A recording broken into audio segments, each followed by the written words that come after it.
Bonjour à toutes et à tous. Merci pour votre participation à ce webinaire en partenariat avec le cabinet Baker Tilly. En 2 mots, Néologie Technopole est l'incubateur académique du territoire de Grand Poitiers. Nous accompagnons les porteurs de projets innovants issus des laboratoires pour les accompagner vers la création de leur start-up, ce qui nous donne le statut d'incubateur académique.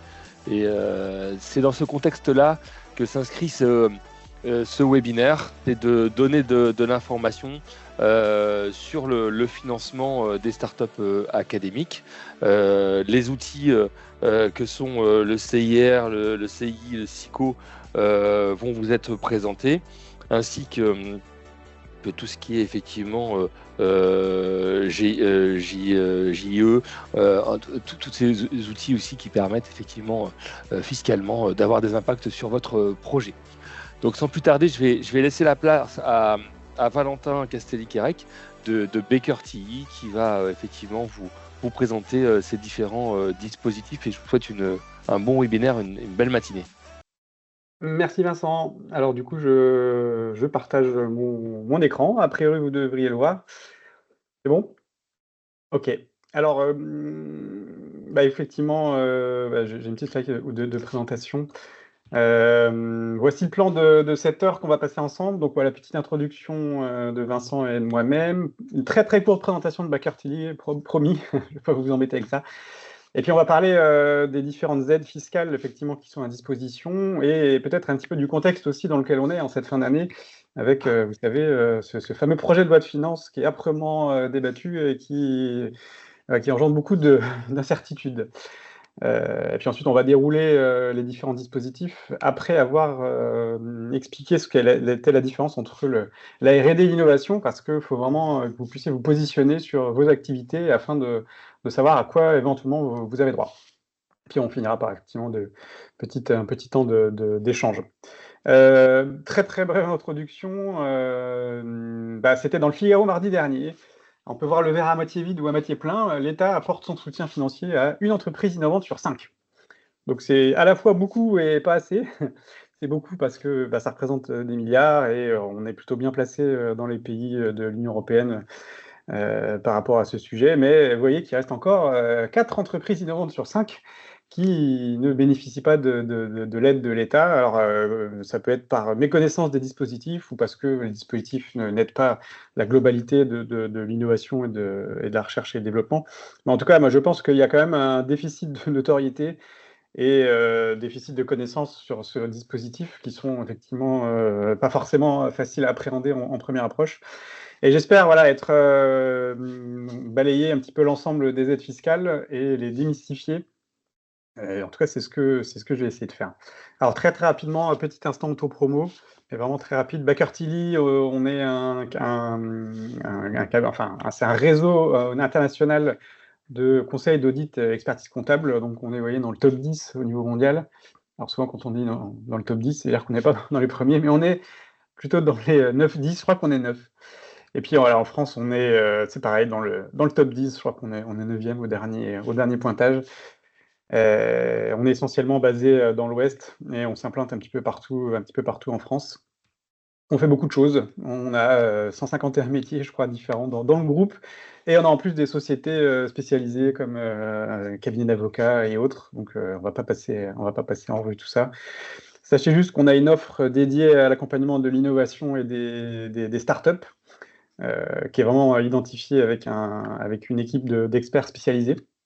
Avec, grosso modo, on peut tout faire, du conseil dès l'origine de l'idée, les levées de fonds, les différentes aides, la création, les prévisionnels, etc., etc. On ne va pas passer en détail tout ça, ça serait trop long. Et ce qui nous intéresse aujourd'hui, on a un volet aide publique. Retenez qu'on fonctionne sur mesure. Voilà. Donc, il n'y a pas une offre avec des tarifs. On est vraiment sur mesure pour accompagner toutes les personnes qui ont besoin d'aide. Voilà, j'en dirai pas plus parce qu'on n'a pas le temps. Et moi-même, du coup, j'ai un profil ingénieur à la base.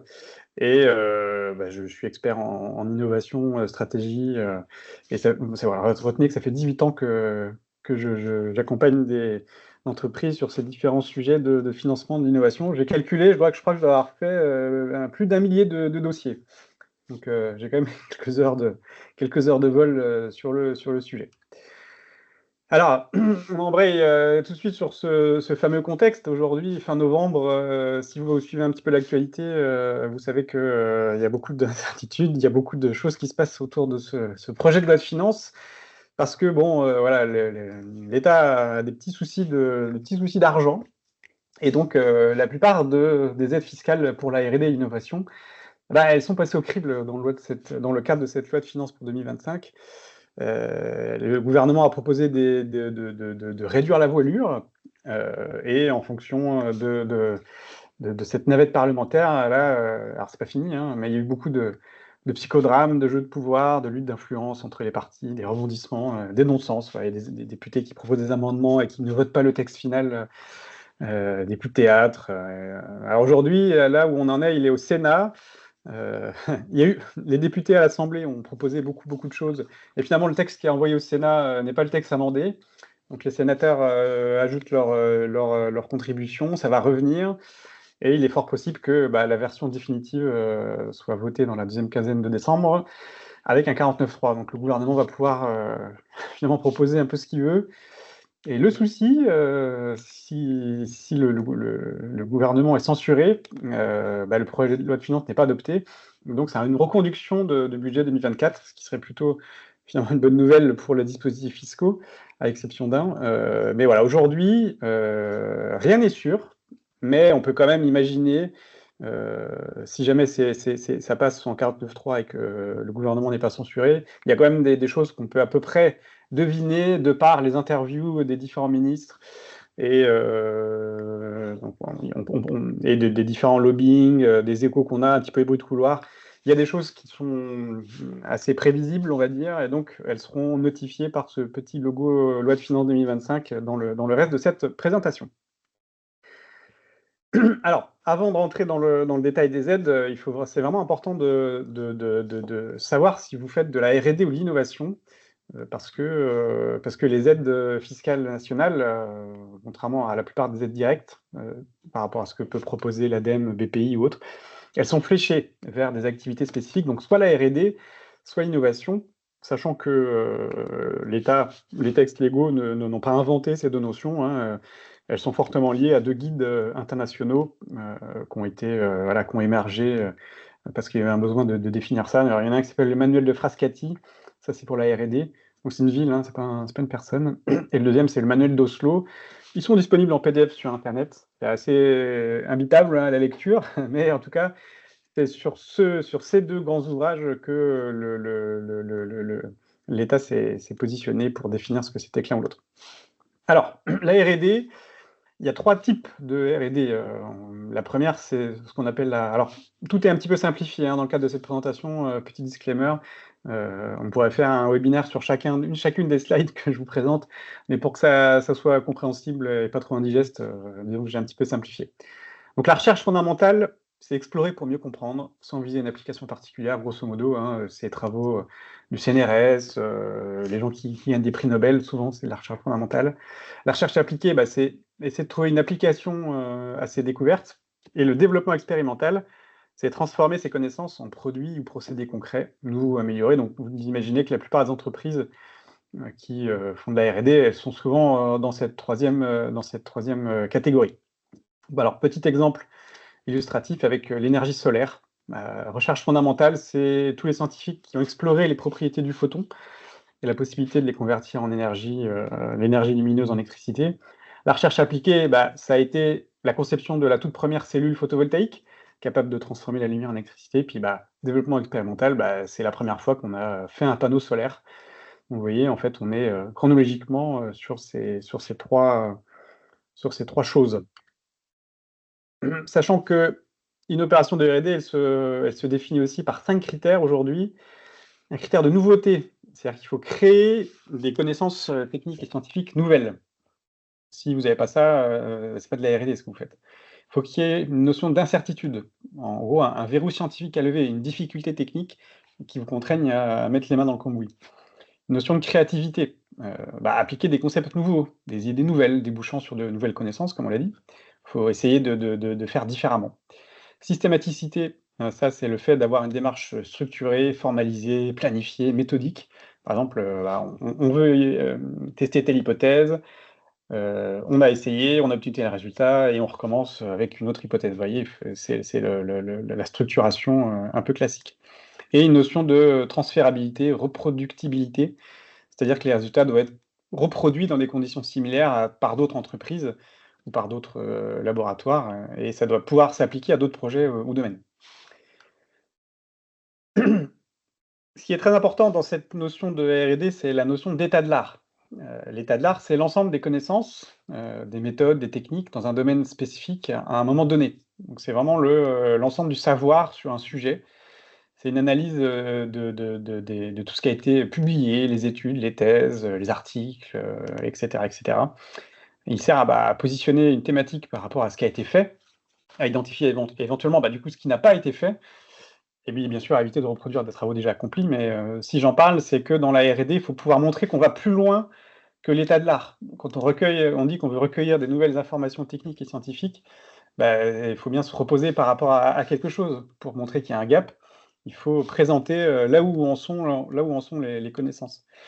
C'est pour ça que, à partir d'une idée, d'un objectif ou d'une thématique, si l'état de l'art est suffisant pour aller au bout de votre projet, c'est pas de la R&D, puisque l'état de l'art vous a permis de répondre à votre besoin, à votre objectif. C'est ce qu'on appelle du développement classique. Il n'y a pas forcément de difficultés outre mesure. Par contre, si après analyse de l'état de l'art, vous ne pouvez pas aller au bout de votre projet et que vous êtes obligé de créer vous-même de nouvelles connaissances, et là plutôt c'est de la R&D, parce que vous avez réalisé une avancée par rapport à l'ensemble des connaissances. Alors l'état de l'art, c'est mondial, hein. Si un Japonais a fait une étude sur votre sujet, il faut que vous soyez capable d'en parler. Fort heureusement aujourd'hui, avec Google Scholar et certains outils d'IA, on peut explorer l'état de l'art assez facilement.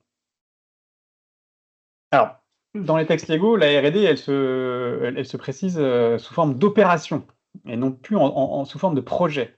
Alors, je m'explique. Une opération de R&D, en gros, c'est une difficulté, c'est des travaux qui nécessitent, qui visent à répondre à une question scientifique, mais pas à 36. C'est-à-dire qu'un projet mené par une entreprise peut englober plusieurs opérations, et une opération peut concerner plusieurs projets. Parce que à une époque, voilà, on considérait qu'un projet pour un client, on faisait une liste à puces de toutes les difficultés, on faisait un état de l'art un petit peu qui un petit peu bâtard, où on mettait un peu tout et n'importe quoi. Aujourd'hui, on peut plus faire comme ça. Aujourd'hui, il faut identifier des opérations, donc des difficultés techniques avec un état de l'art précis. Peu importe si c'est pas lié à un projet ou si ça en lie plusieurs. C'est vraiment la manière dont on «saucissonne» entre guillemets les choses. Aujourd'hui, il faut raisonner comme ça. On peut plus raisonner sous forme de projet comme on le faisait il y a quelques années. Donc voilà, retenez que la R&D, c'est aller plus loin que l'ensemble des connaissances, que vous devez résoudre des incertitudes techniques majeures, hein, pas des petites, hein, qui se résolvent en 1 heure ou 2.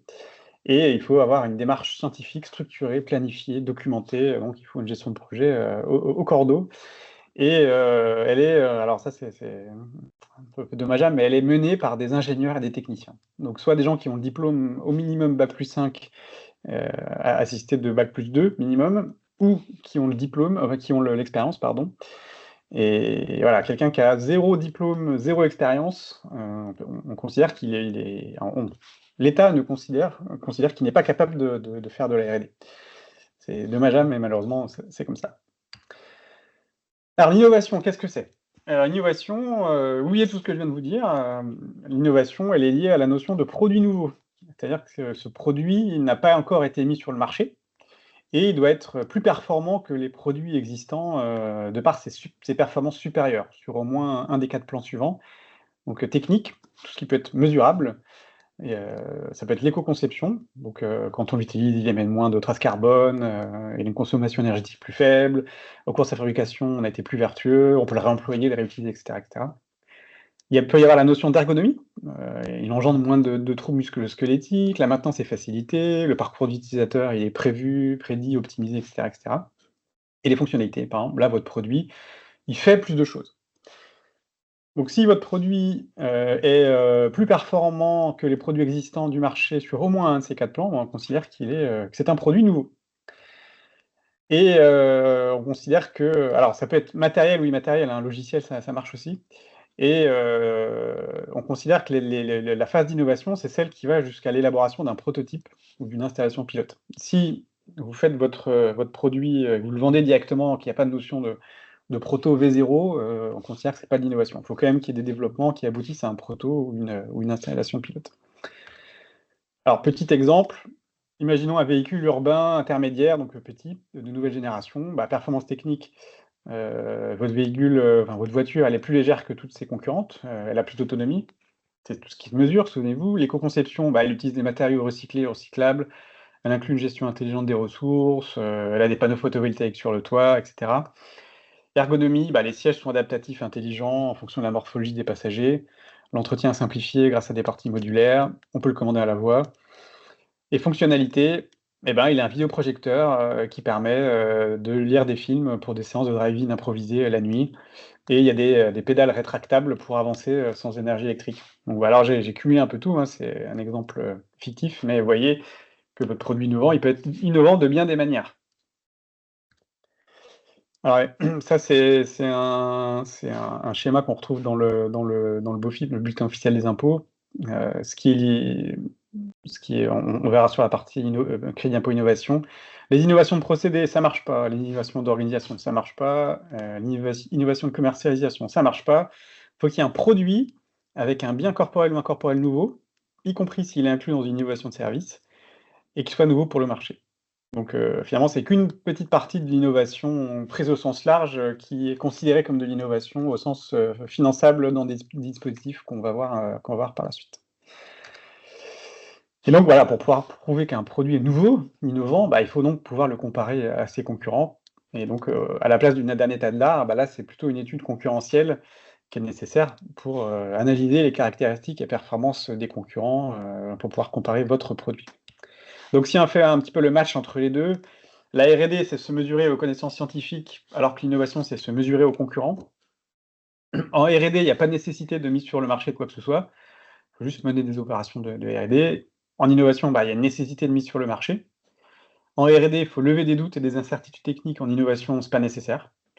Et la R&D, elle est menée par des ingénieurs et techniciens. Et en innovation, il n'y a pas de nécessité d'avoir une expérience particulière ou des diplômes. Ça, c'est très important de savoir dans laquelle des cases vous êtes. Alors, vous pouvez être dans les deux. On peut faire à la fois de l'innovation et de la R&D, mais pas sur les mêmes heures. On peut très bien, par exemple, travailler sur le cœur technologique d'une solution en R&D, et puis tout ce qu'il y a autour, c'est l'innovation. Un peu comme une voiture. S'il n'y a que le moteur nécessite vraiment des phases de R&D, ça serait de la R&D, et puis tout ce qu'il y a autour, l'innovation. D'où la nécessité, encore une fois, d'adopter une gestion de projet structurée pour pouvoir dire qui fait quoi, à quel moment. euh, c'est très important. Alors souvent, on fait de la R&D et ensuite de l'innovation, mais moi, j'ai des cas où il y a les deux en même temps. Ça dépend vraiment de ce que font les gens. Il faut vraiment pouvoir tracer les tâches, les activités, les personnes, les heures, etc., etc. Alors ce focus était important parce que dans les différents dispositifs qu'on va balayer, il faut être soit dans l'un, soit dans l'autre.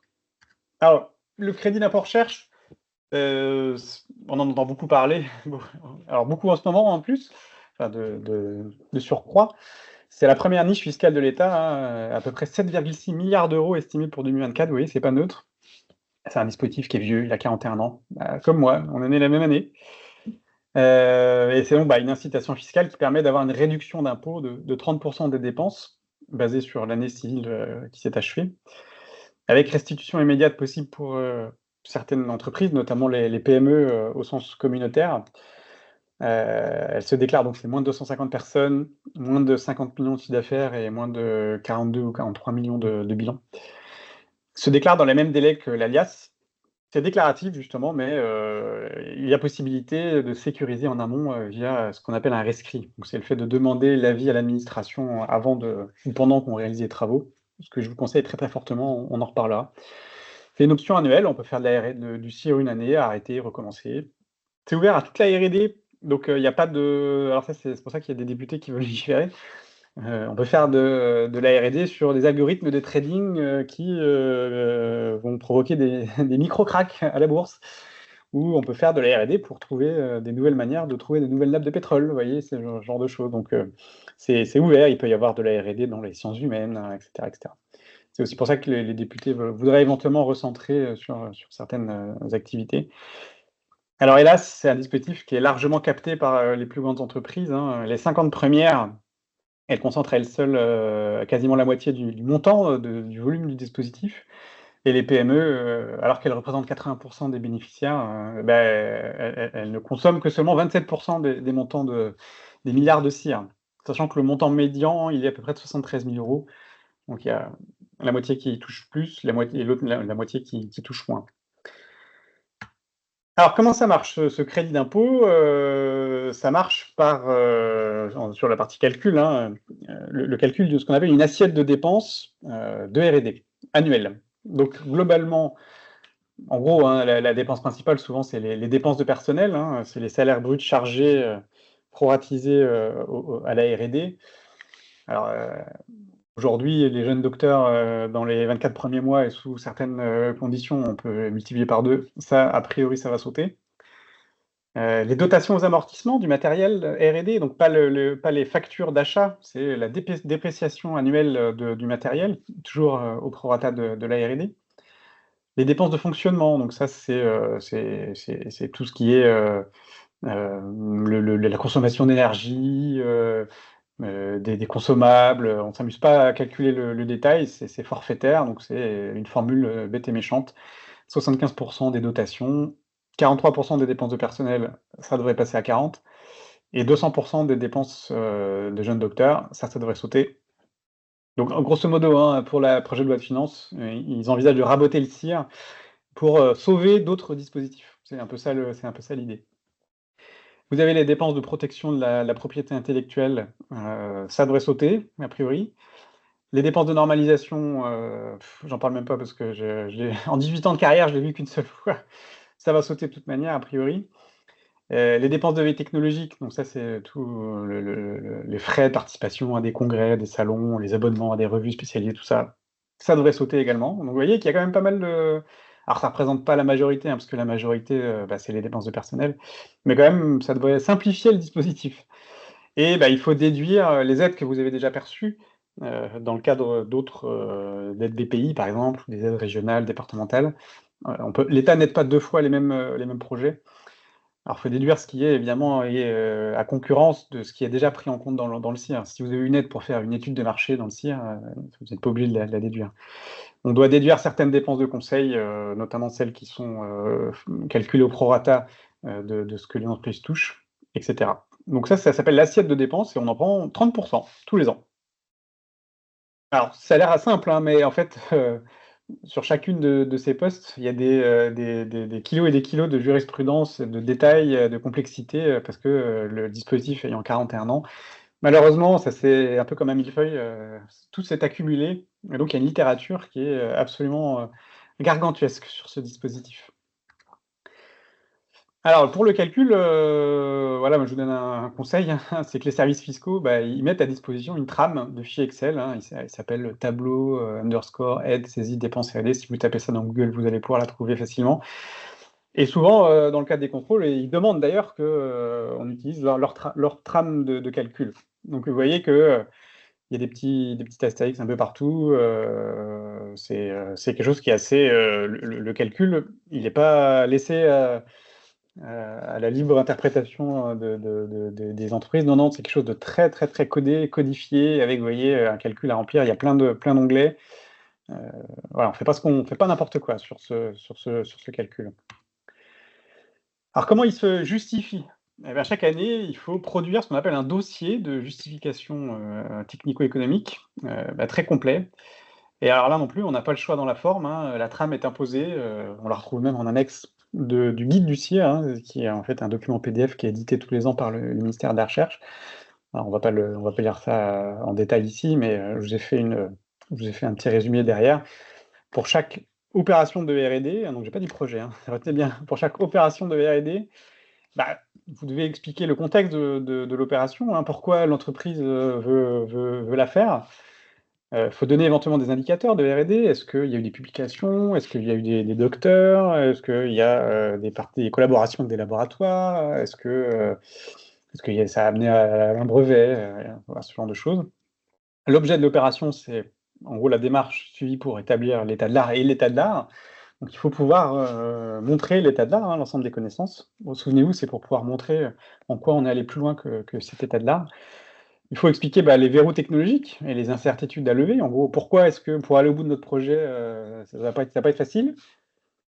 Alors là, c'est un peu dans le désordre, mais bon, je sais pas pourquoi ils ont fait ça. On commence par la fin. Donc là, on montre les contributions scientifiques. En gros, quelles sont ces fameuses informations qu'on a recueillies au cours de ces travaux. Ensuite, la démarche et les travaux réalisés, les ressources humaines, le rôle de toutes les personnes, et puis éventuellement des partenariats scientifiques et recherches confiés à d'autres. D'ailleurs, j'en profite, je reviens un petit peu en arrière, j'aurais dû vous dire ici, les dépenses de R&D sous-traitées, j'ai passé. Nécessité d'avoir un agrément. Donc quand vous faites appel à une autre société pour faire des travaux de R&D, vérifiez bien que l'entreprise dispose de l'agrément. Aujourd'hui, tout le monde doit disposer d'un agrément. On peut trouver, la liste est publique, on peut trouver ça sur internet. Donc ça marche par année civile, souvenez-vous. Bon, au cours de l'année, il faut identifier les dépenses et les projets. Enfin identifier les projets plutôt. Ensuite, vers la fin de l'année, là, à peu près maintenant, on valorise qui a fait quoi, combien, etc. Et en début d'année N+1, eh bien, on doit être capable de faire ce fameux dossier. Et la deadline pour une entreprise qui clôture au 31/12, c'est le 15 mai. Idéalement, il faut que tout soit bouclé là, dans les premiers mois de l'année suivie, l'année d'après, parce que ça peut être contrôlé pendant 3 ans. Et c'est pas au moment où on a un contrôle qu'il faut se mettre à faire le dossier technique, parce que si on le fait 3 ans après, on a oublié, les gens sont partis, etc., etc. Je vous conseille d'être très rigoureux, Alors c'est déclaratif, c'est-à-dire que on déclare, on peut prendre l'option. C'est pas soumis à une demande qu'on fait au préalable. Non, non, n'importe qui peut déclarer du CIR. Et donc, comme tout ce qui est déclaratif, c'est soumis à contrôle. Alors, je ne vais pas vous mentir, hein, il est très logiquement contrôlé, alors beaucoup plus qu'avant, et beaucoup plus en profondeur, parce que les enjeux sont assez colossaux, que l'État a plus beaucoup d'argent, et l'État est à l'euro près, et donc cherche à optimiser, à vérifier qu'il n'y a pas d'abus. Et ça fait 41 ans qu'il existe, donc aujourd'hui, les contrôleurs commencent à connaître un peu le sujet. Et donc, voilà, c'est de plus en plus, chaque année, c'est toujours, faut aller toujours un peu plus dans le détail et la justification. Le contrôle fiscal classique, c'est, pour si vous en avez déjà eu, le CIR peut être contrôlé comme tout le reste, hein, la TVA, les prix de transfert et autres. Mais ce qui est plus, un peu plus touchy, c'est c'est la demande d'information. C'est quand on réclame le remboursement du CIR, en gros, quand on demande de l'argent au fisc. Là, c'est ce qu'on appelle une procédure contentieuse. C'est pas un contrôle fiscal. Et du coup, il n'y a pas de débat oral et contradictoire, il n'y a pas d'échange. La demande d'information, c'est complexe parce que, en gros, vous transmettez votre dossier et les impôts prennent la décision. Ils peuvent prendre la décision sur la base de leur propre avis. Et si vous n'êtes pas content, vous avez possibilité d'aller plaider votre cause auprès d'un organisme. Et ensuite, c'est terminé. Ensuite, c'est le tribunal administratif. Et du coup, cette demande d'information là, elle est touchy en ce moment. Et donc voilà, c'est pour ça que moi je vous conseille de maximum de faire un rescrit pour sécuriser le CIR. Aujourd'hui, je pousse là-dessus. J'étais pas très, à l'époque, je poussais pas pour ce rescrit. Aujourd'hui, je le conseille tout le temps parce que quand on fait un rescrit, on sécurise. Et si, alors les gens me disent oui, mais si c'est négatif, oui, mais si c'est négatif, c'est négatif. Et comme ça, vous savez que vous n'êtes pas éligible. Et il vaut mieux le savoir avant que de déclarer du CIR pendant 2, 3, 4, 5 ans, et puis d'avoir un contrôle et que finalement, il faille rembourser des sommes qu'on a déjà dépensées. Donc, ouais, vaut mieux savoir à l'avance. Et donc, vous l'avez compris, il y a nécessité d'adopter une gestion de projet très avancée. Et pour moi, le principal défaut du CIR, il est contrôlé pour moi, c'est normal, hein, c'est de l'argent public, mais c'est qu'on en ressent les effets un peu après la bataille, surtout pour les sociétés qui clôturent en fin d'année. Il faut avancer l'argent, il faut avoir de la trésor pour faire de la R&D, et ensuite on a le résultat. Alors, exemple un peu extrême, une société clôture au 30 novembre, donc là, dans quelques jours. Souvenez-vous, c'est par année civile clôturée, donc si elle déclare son CIR au titre de 2023 au plus tard le 15 mars 2025, et si elle en demande le remboursement, elle pourra le recevoir en 2026. Donc vous voyez, si vous clôturez en fin d'année, votre CIR 2026, enfin 2023, vous pouvez le recevoir avec 3 ans de retard. Donc il ne faut pas compter dessus tout de suite, tout de suite. Voilà, ça c'est pour le CIR. Et alors c'est le dispositif sur lequel je vais passer le plus de temps parce que c'est le plus connu et beaucoup d'autres découlent de ce dispositif un petit peu mère. Le crédit impôt innovation, vous allez voir, c'est plus rapide. Donc d'abord, c'est pas un crédit d'impôt à lui tout seul, hein, c'est en fait une extension dans le crédit d'impôt recherche aux dépenses d'innovation. Il est assez récent, il date de 10-11 ans, et donc il y a moins de jurisprudence. Il y a moins de textes, il y a moins de littérature parce que il y a eu moins de contentieux. C'est en train de se jouer, ça commence à monter, mais il est plus light en termes de tout ce qu'il faut lire avant de se lancer. Il est finalement assez peu connu ou assez peu utilisé. Au dernier comptage, ils étaient à peu près 10 000 entreprises en bénéficier en 2021. Alors pourquoi 2021 alors qu'on est en 2024? Bah, comme on peut revenir en arrière, certaines entreprises peuvent aujourd'hui, en 2024, réclamer du CA2I 2021. Donc c'est pour ça qu'il y a toujours 3 ans de décalage pour avoir les chiffres. Il fonctionne de manière très similaire au CIR, vous allez voir, et donc il est réservé aux PME. Alors je rappelle ici la règle, sachant que les gens l'oublient souvent, mais si vous êtes lié à une entreprise en amont ou en aval, il est possible de devoir ajouter les chiffres des autres entreprises en amont et en aval. Surtout, en dessous de 25 il ne faut pas ajouter les chiffres. Entre 25 et 50 il faut ajouter au prorata. Puis au-dessus de 50 on considère que vous êtes une entreprise liée et donc il faut ajouter les chiffres totaux en amont et en aval. Et donc, souvenez-vous, c'est la définition de l'innovation, hein. Il faut concevoir des prototypes, installations pilotes, les mettre sur le marché. C'est plafonné à 120 000 € et le succès est assez modeste, hein, parce que ça représente 5 des dépenses du CIR, les fameux milliards. Et le montant moyen, c'est à peu près 35 000 €. Donc c'est moins, mais en même temps, comme c'est vraiment réservé aux PME, il y a une logique.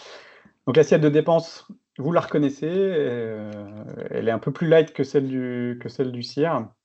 Les dépenses de personnel, ce qui est bien, c'est qu'il n'y a plus de notion de diplôme, souvenez-vous. Donc on peut prendre toutes les personnes qui participent activement aux opérations d'innovation. Les dotations aux amortissements, ça c'est pareil. Les dépenses d'innovation sous-traitées, pareil, il faut avoir un agrément. Il y a de la dépense de propriété intellectuelle, etc. Puis il faut déduire certaines aides, sachant que le tout est plafonné à 400 000 €. Et alors aujourd'hui, on en prend 30%, mais il est possible que demain, on en prenne 20%. Donc voilà, à la base, le gouvernement voulait le supprimer, enfin le non-reconduire, on va dire, et il devrait se sauver en théorie avec le rabot du CIR, mais avec un taux un petit peu moindre. Donc il sera encore un petit peu moins intéressant. C'est pareil, chaque année, il y a un dossier de justification technico-économique qui doit être constitué. Encore une fois, la trame, elle est plus ou moins posée. On en retrouve une sur le site entreprise.gouv, là, qui s'appelle Modèle facultatif, dossier justificatif CI. Bon, il est assez logique, hein, vous allez voir, il est ici, là. Je le reprends juste derrière. Donc, le plan de description d'une opération de prototypage innovant, c'est en gros, pareil, quel est l'objectif, le contexte, pourquoi l'entreprise s'est lancée dans cette innovation, l'état du marché. Donc là, il faut pouvoir décrire les produits concurrents très précisément, surtout sur les endroits où vous considérez que vous êtes meilleur qu'eux. Il faut pouvoir parler des performances à atteindre, des fameuses performances, souvenez-vous, techniques, ergonomiques, éco-conception, fonctionnalité. Il faut décrire les travaux, hein, tout ce qui a été fait, et puis si vous avez des brevets, si vous avez des articles de presse, vous avez gagné des concours, ça, faut pas se priver de les mettre. Où vous en étiez à la fin de l'année, est-ce qu'il y avait des réussites techniques ou commerciales? Les ressources humaines, hein, le rôle de chacun dans l'opération. Et puis si vous avez sous-traité à des organismes, vous pouvez, c'est ici qu'il faut en parler. Pareil, le C2I est donc comme c'est une dépense du crédit d'impôt recherche, il est déclaratif, il est donc soumis à contrôle, etc., etc. Donc c'est exactement pareil, hein. Moi, cette trame, enfin, cette slide est quasiment similaire à celle du CIR. Je vous recommande très fortement le rescrit. Encore une fois, j'insiste un peu dessus, mais typiquement, voilà, moi, ça fait 3 ans là, que je fais quasiment que des rescrits, et ils ont tous été validés, sauf un, parce qu'on se demandait si c'était du CIR ou du C2I. Du coup, on a décidé de faire un rescrit dans les deux catégories. Alors, il y en a un qui n'est pas passé, mais l'autre, oui. Donc, ça nous a orienté vers le fait que cette entreprise faisait plutôt de l'innovation que de la R&D. Oui, là où je voulais en venir, c'est que depuis 3 ans, mon seul client avec lequel il y a des difficultés, on va dire, avec les services fiscaux, c'est le seul avec lequel on n'a pas pu faire de crédit d'impôt, de rescrit, pardon, parce qu'on était trop tard dans la démarche. Et donc voilà. Aujourd'hui, les seules entreprises qui sont embêtées, à titre perso, hein, c'est celles qui n'ont pas fait de rescrit. Donc vraiment, je vous conseille de le faire, parce que le rescrit, déjà, c'est volontaire, hein, ça prouve que vous êtes un bon élève. Vous vous soumettez au jugement des services fiscaux, et ils aiment bien ça. Ça montre, voilà, que vous avez une démarche proactive, qu'a priori vous avez une gestion de projet organisée. Donc en gros, vous montrez vraiment tous vos atouts, et ça, c'est très bien. Vous marquez un point vraiment auprès des services fiscaux, alors que quand vous déclarez le crédit d'impôt, voilà, comme ça, sans sécurisation préalable, et surtout quand vous demandez le remboursement, encore une fois, ça peut être, c'est plus, comment dire, ça peut engendrer plus de problématiques. Et le point que je voudrais ajouter, c'est que il ne faut pas considérer que comme c'est les impôts, c'est l'État, ils vont forcément être des agneaux, entre guillemets. Donc voilà, des fois, l'État peut être un peu touchy sur certaines choses, et donc il faut le savoir. Et ça peut ne pas bien se passer. C'est pour ça que le rescrit, j'insiste, il ne faut pas hésiter. Dès qu'on peut le faire, il faut le faire. Ce SICO, donc le crédit d'impôt collaboration de recherche, il a été créé pour compenser. Souvent c'est ça d'ailleurs, quand ils enlèvent, quand ils rabotent quelque chose, ils créent autre chose un peu pour compenser. Donc au final, ça rajoute de la complexité. À une époque, quand on faisait appel à un laboratoire public, on doublait la facture du laboratoire public. Ça, aujourd'hui, on ne peut plus. Par contre, on a créé un autre dispositif qui est donc ce SICO, il est très récent, donc il a assez peu de succès pour le moment. Donc c'est réservé aux entreprises qui concluent des contrats de collaboration de recherche. Donc ça, c'est pas juste une sous-traitance de travaux de R&D, hein, c'est un partage des risques et des résultats. C'est un vrai contrat qui est qui va être il y a beaucoup de cases à cocher, avec ce qu'on appelle les organismes de recherche et de diffusion des connaissances, les ORDC, et qui financent dans ce cadre une partie des dépenses de R&D. Ces ORDC doivent avoir un agrément ORDC, évidemment, et ce SICO, c'est égal à 40% ou 50% pour les PME des dépenses que les ORDC facturent aux entreprises, sachant que c'est plafonné à 6 millions par an et par entreprise. Donc vous voyez, faut vraiment être dans une démarche de R&D collaborative pour avoir accès à ce SICO. La justification, grosso modo, c'est tous les éléments contrat, les rapports, les coûts. Il n'y a pas forcément de trame définie là, mais tout doit être prouvable et justifiable, grosso modo. Voilà, je synthétise, mais c'est à peu près ça. Sachant que donc c'est vraiment les dépenses, les factures qui sont facturées par les ORDC aux entreprises, mais que si l'entreprise fait également des dépenses de R&D directement, c'est cumulable avec le crédit d'impôt recherche. Donc il n'y a pas de c'est soit l'un soit l'autre, hein, pour les factures. Par contre, si l'entreprise fait du CIR, des travaux de R&D elle-même dans le cadre de ce contrat de collaboration, elle peut aussi en toucher. J'en dis pas beaucoup plus parce que voilà, c'est assez bête et méchant hein, comme dispositif. Il n'y a pas de difficulté particulière. Il faut juste s'assurer que le RDC a bien l'agrément, que le contrat il est bien dans les clous. Et puis il faut avoir une bonne gestion de tous les documents, toutes les factures, toutes les dépenses. Mais ça, a priori, c'est régulier. Les laboratoires le font et ça pose pas de problème. Alors les JEI, je mets au pluriel, parce que maintenant il y en a plusieurs. Ça a été créé en 2004, il y a eu beaucoup, beaucoup de changements, c'est à peu près 4500, donc c'est pas énorme, vous voyez. Donc c'est pour ça que c'est un peu étonnant qu'on veuille taper sur ce dispositif, parce que honnêtement, il est quand même bien appréciable. Il y a 5 critères pour être une JEI. Alors il y en a qui sont assez faciles, hein, d'autres qui le sont moins. Premier critère, être une PME, bah ça on en a déjà parlé. Il faut être jeune, donc avoir moins de 8 ans. Il faut être une création pure, donc ce qu'on appelle ex nihilo. Il ne faut pas avoir repris une autre entreprise, des salariés, il ne faut pas qu'il y ait de fusion, voilà, choses comme ça, il faut être vraiment création pure. Il faut être indépendante. Alors ça veut dire que le capital doit être détenu à minimum à 50% par des personnes physiques, des PME détenues par des personnes physiques, des sociétés de capital risque, des associations, d'autres JEI, etc., etc. Mais bon, souvent, c'est des personnes physiques, hein, on va pas se mentir. Et alors, là où le bas blesse souvent, hein, c'est le dernier critère, c'est qu'il faut avoir un volume minimal de dépenses de R&D d'au moins 15% par rapport aux charges totales de l'entreprise. Alors, ça vaut le coup qu'on s'arrête 5 minutes, pas 5 minutes, mais 5 secondes sur ce critère. C'est que d'abord, vous voyez que c'est de la R&D. Pourtant, dans JEI, c'est jeune entreprise innovante. Là, vous dites, mais c'est quoi ce piège? Bah, c'est parce que quand ça a été créé en 2004, les dépenses d'innovation, elles n'étaient pas encore reconnues. Elles sont apparues en 2013 et ils n'ont pas changé le nom. Donc je connais des gens qui pensaient que pour être JEI, il fallait faire de l'innovation, et non, malheureusement, pour être JEI, il faut faire de la R&D. Et 15% de volume de R&D par rapport au volume total, ça peut paraître pas beaucoup, mais croyez-moi, il faut y aller.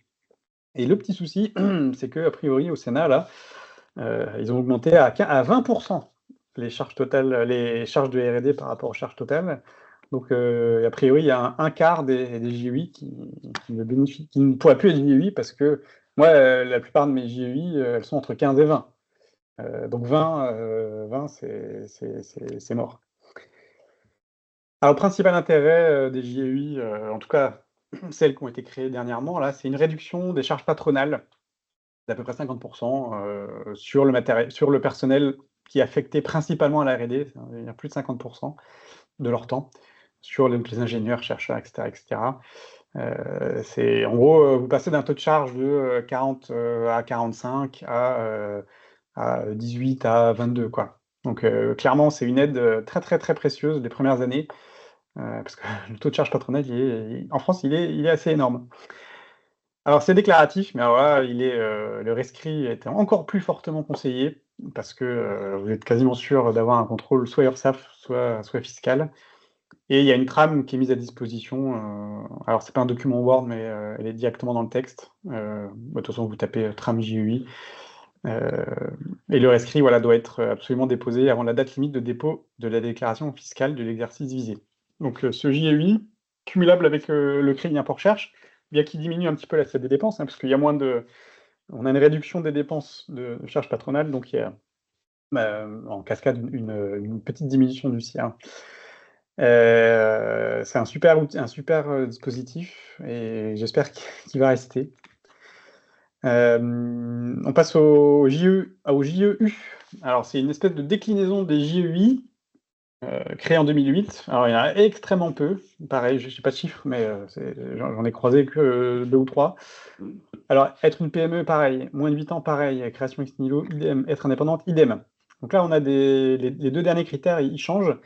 Il faut être dirigé ou détenu à hauteur de 10% au moins par des étudiants, des diplômés récents ou des personnes qui ont des activités d'enseignement, et avoir établi un lien avec un établissement d'enseignement supérieur avec pour activité la valorisation de travaux de R&D. Donc souvent, c'est voilà, des gens qui ont fait une thèse ou qui enseignent et qui, en gros, font une entreprise pour valoriser les travaux en collaboration avec l'organisme d'enseignement supérieur. Donc voilà, c'est assez peu ça concerne assez peu de monde, mais c'est plutôt pas mal parce que les avantages sont les mêmes que la JEI, mais du coup, il n'y a plus cette notion de 15% de R&D, souvenez-vous, qui est le critère le plus difficile à atteindre. Là, il n'y a pas besoin. À partir du moment où vous cochez toutes ces cases, bah, bravo, vous êtes une JEU, et vous n'avez pas besoin d'avoir 15% de charge de R&D. Et d'ailleurs, le rescrit est très light. Il n'y a même pas besoin, comme je vous le disais, d'expliciter les travaux de R&D. Il faut juste montrer les différents documents, prouver voilà, l'ensemble de tous ces points, avec en annexe le contrat, avec la convention avec l'établissement de R&D. Donc c'est plutôt pas mal quand on est dans ce cas-là, même si ça concerne finalement pas beaucoup de monde. Alors la JEC, alors ça c'est tout récent, c'est 2024. C'est jeune entreprise de croissance. Donc vous les connaissez, les premiers critères, on va pas en parler. Et il faut avoir un volume minimal de dépenses de R&D entre 5 et 15, mais il est possible qu'avec la loi de finances, ça soit 20 finalement. Et il y a des critères de performance économique qui se rajoutent. Donc il faut il faut que l'effectif de l'entreprise ait augmenté d'au moins 100% et d'au moins 10 salariés en équivalent temps plein par rapport à celui constaté à la clôture de l'avant-dernier exercice. Donc là, tout le monde a appris un nouveau mot, ça s'appelle l'antépénultième exercice, c'est-à-dire l'avant-avant-dernier. Il faut avoir augmenté d'au moins 100% et d'au moins 10 salariés. Et le montant des dépenses de R&D au cours de l'exercice en question ne doit pas avoir diminué par rapport à l'exercice précédent. Alors, on parle d'instabilité fiscale, mais imaginez, il a à peine créé ce dispositif qu'il pourrait disparaître l'année d'après. Enfin, c'est assez ubuesque. En France, effectivement, il y a des études qui montrent que les entreprises étrangères ont peur de venir en France en raison de l'instabilité fiscale. Ça, c'est une très belle démonstration. On crée un dispositif et on le supprime l'année d'après. Enfin, on n'en est pas encore là, mais possiblement, c'est ça qui va se passer. Et le principal intérêt, également, réduction des charges patronales d'à peu près 50%. Idem, il y a un statut, il y a un rescrit à faire. Alors, il n'y a pas de trame officielle, mais il suffit d'adapter la trame de la JEI pour ajouter les 2 derniers critères, en ajoutant la preuve qu'on a crue. Et donc voilà, pareil, le rescrit doit être déposé avant la date limite de dépôt. Il y a d'autres avantages dans ces JEI, mais je ne vais pas en parler. Ça ne représente pas grand-chose. Le principal intérêt des JEI, c'est vraiment la réduction des charges patronales de moitié. Ça fait la différence. Honnêtement, ça fait la différence. Quand on est une jeune entreprise, on met de l'argent en R&D pour sortir quelque chose de différenciant, et que quand on paye les salaires des gens, finalement, il y a 40, voire 50% du salaire qu'il faut ajouter en charge patronale, c'est énorme. Donc, souvent, la première année, on brûle du cash parce que les fruits de la vente des produits tardent à venir.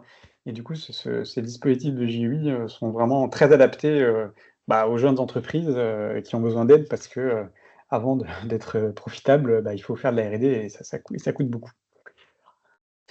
L'IP Box, je crois que c'est le dernier des dispositifs là qu'on va aborder. Il est un petit peu différent des autres. C'est la version française d'un système qui existe déjà de par ailleurs dans les pays de l'OCDE et en Europe. Alors IP Box, donc c'est la case de propriété intellectuelle. En gros, c'est une case à cocher dans les feuillets. Alors qu'est-ce que c'est? Ça permet de réduire le taux d'impôt sur certains revenus issus de certains actifs de propriété intellectuelle. Le taux d'impôt normal, c'est 25%, ça passe à 10. Alors, possiblement, ça serait relevé à 15 ou 20, je ne sais plus, enfin bref, mais 10, ça ne va pas forcément rester. Pour qui?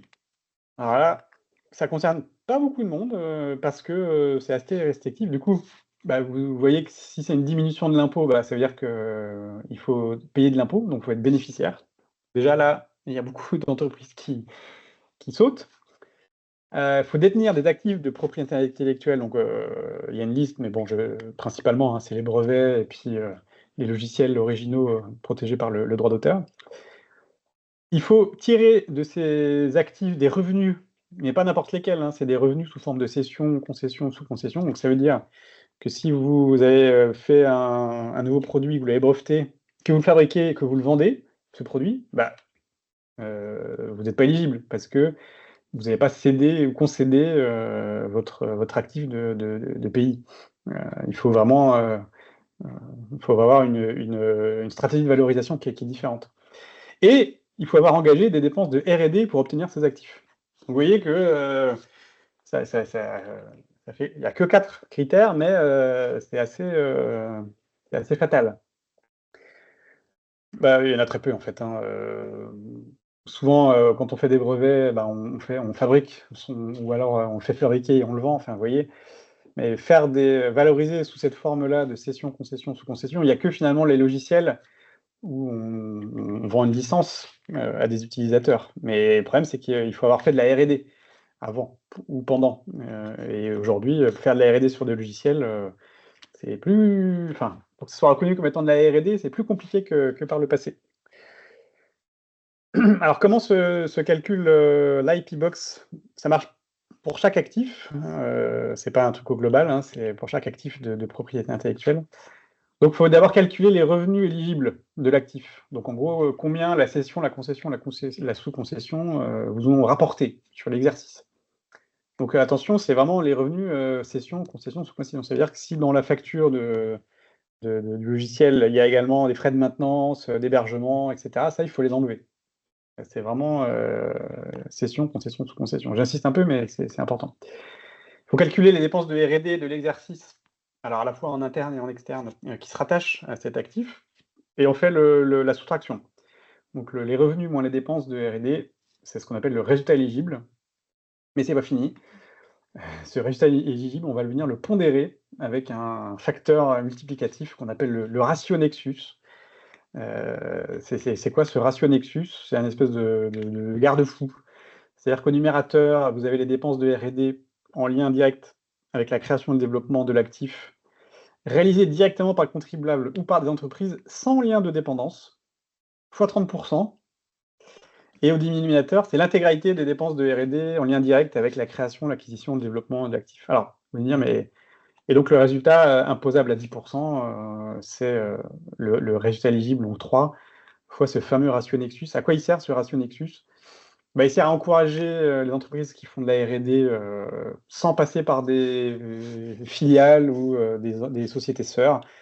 Alors je crois que c'est plus pour éviter l'optimisation fiscale entre différents pays où les taux d'imposition ne sont pas les mêmes. Enfin bref, ici vous avez une espèce de ce ratio Nexus, on est obligé de le faire, et bah, il ne peut pas dépasser 100%. Donc ouais, c'est pour j'ai envie de dire, récompenser les entreprises qui sont bonnes élèves et qui font de la R&D sur le sol français, elles-mêmes, sans passer par sans faire de l'optimisation fiscale avec des montages un peu compliqués. Et donc vous voyez, voilà, vous diminuez votre impôt de 25 à 10%, donc il faut que ça vaille le coup. Alors c'est sûr que si vous payez 1 000 € d'impôts, rentrer dans ce dispositif pour des montants pareils, bon, moi, ça va peut-être pas valoir le coup. Et comment il justifie? Bah, c'est pareil, il n'y a pas de trame officielle, mais il faut pouvoir tout détailler. Grosso modo, hein, donc descriptif des opérations de R&D relatives au développement d'actifs, tous les justificatifs des dépenses, le calcul du ratio, le détail, et les justificatifs de l'exploitation des actifs du pays, des revenus éligibles, etc., etc. Donc, je fais un dossier. La forme est un peu libre, mais par contre, on va pouvoir trouver tout ça. 9h24, vous voyez, il reste 5 minutes. Pourtant, j'ai l'impression d'être passé très, très, très, très vite. Conclusion. Je pense que vous optimisez vos projets innovants un petit peu au sens large, hein, et de R&D grâce à une stratégie structurée. Il faut adopter, vous l'avez compris, une gestion de projet ultra rigoureuse dans tous ces dispositifs. Il faut pouvoir prouver qui a fait quoi, quand, quelle tâche, quel rôle, quel poste, quelle facture. Tout doit être documenté au millimètre. Parce que il faut pouvoir prouver en fonction des dispositifs, des dépenses.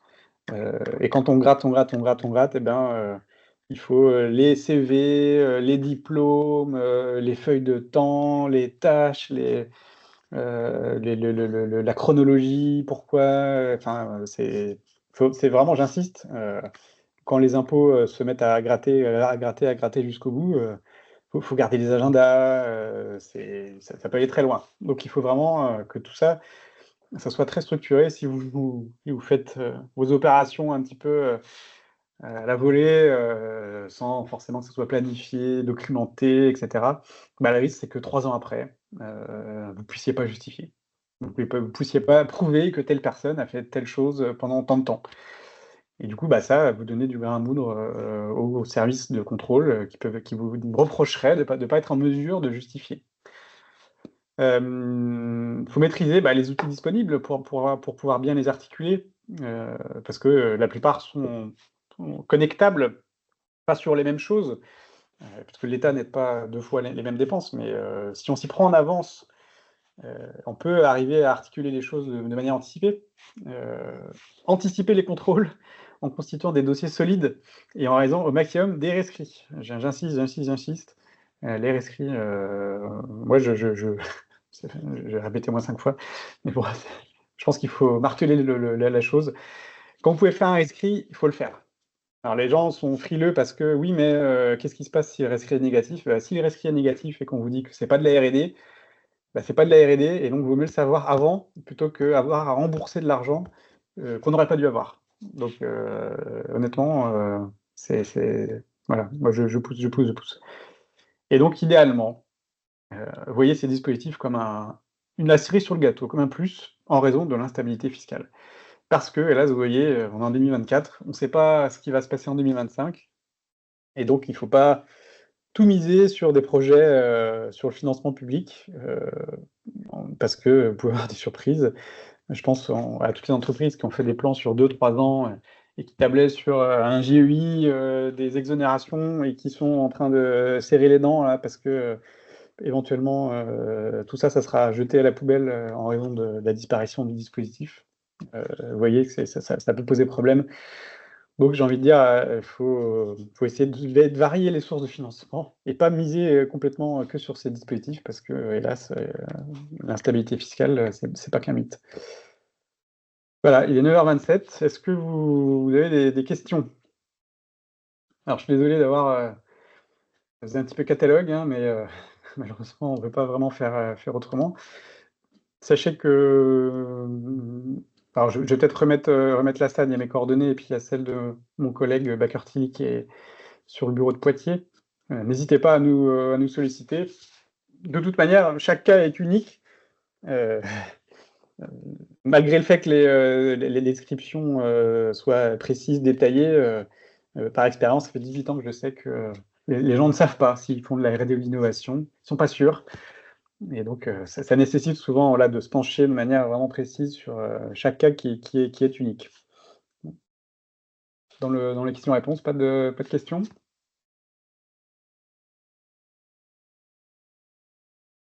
Bon, en tout cas, il faut Ça veut regarder dire que tu as été l'actualité. clair. Regardez l'actualité parce que en mois de décembre, ça va bouger. Je crois qu'il y a Zara qui lève la main. OK, est-ce que on peut le désactiver, activer son micro? Autoriser le micro? A priori, ou sinon, écrivez dans le...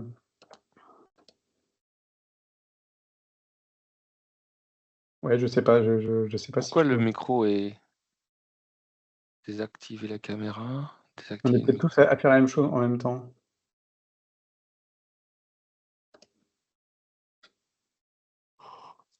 Bon, sinon, au pire, hein, vous avez mes coordonnées, n'hésitez pas à me contacter.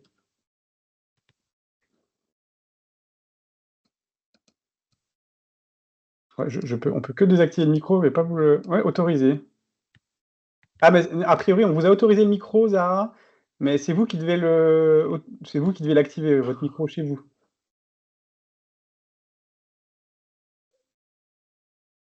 Je pense que A c'est ça. priori, ouais. Il y a une question qui est arrivée, je pense, dans le chat. Oui. Est-ce qu'une association qui fait de l'innovation peut en bénéficier? Alors oui, oui, sous réserve d'être une association qui paye de l'impôt, en fait. J'ai déjà fait, tout à fait, mais il faut être à but lucratif, quoi. En gros, il faut être soumis à l'impôt. Donc Ouais. oui, tout à fait, une association, sous ces modulo ce petit, ce petit, petite caractéristique, vous pouvez tout à fait faire, vous pouvez tout à fait. Et je l'ai déjà fait avec des clients. Voilà. Bon, bah, il est 9h30, écoutez. Zara nous dit qu'elle n'a pas la main. Zara, est-ce que tu peux nous faire le petit message tout de suite ou bah, je te laisse revenir vers Valentin? Bizarre ça.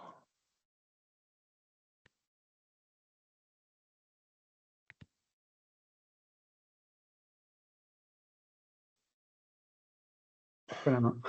Oui, bah, écoutez, Ok. contactez-moi, on va pas y arriver là en il Ouais. y a pas de souci, vous avez mes coordonnées là à la fin du donc il y a pas de problème, on peut se contacter juste après. Merci beaucoup, Valentin. Bah, pas de quoi, Je... j'essaie oh, de c'était à la fois, comment dire? Détaillé ah, et c'était... simpliste, Non, mais c'est dense. mais c'est vrai que c'est aussi une des problématiques, c'est qu'il y a beaucoup de dispositifs, quand on est, novice en la matière, et qu'on veut tout comprendre, bonne chance. Moi, ça fait 18 ans que je suis dans le métier et il y a encore des cas où j'ai pas la réponse et je suis obligé de travailler, de chercher des jurisprudences, parce que, toutes les entreprises sont différentes et il y a des cas, il y a des cas mais complètement farfelus, sur lesquels il faut chercher. Il y a des cas où des fois on n'a pas de réponse, auquel cas il faut faire un rescrit pour avoir la réponse auprès des impôts, hein, donc j'ai conscience que c'est compliqué. Alors c'est bien pour les cabinets de conseil que ce soit compliqué, mais c'est pas forcément bien Hmm, pour les entreprises elles-mêmes qui veulent faire ça elles-mêmes, hein. C'est clair que c'est compliqué. Puis ça prend du temps. complètement. Et merci beaucoup. Merci. Bah, il y a pas de Je vous quoi. souhaite à toutes et à tous une très belle journée. J'espère que ce webinaire a répondu à pas mal de vos questions et de questionnements au sujet effectivement de ces sujets de financement assez complexes. Je vous souhaite une très belle journée et puis à bientôt pour un nouveau webinaire. Bonne Bonne journée. journée. Au revoir.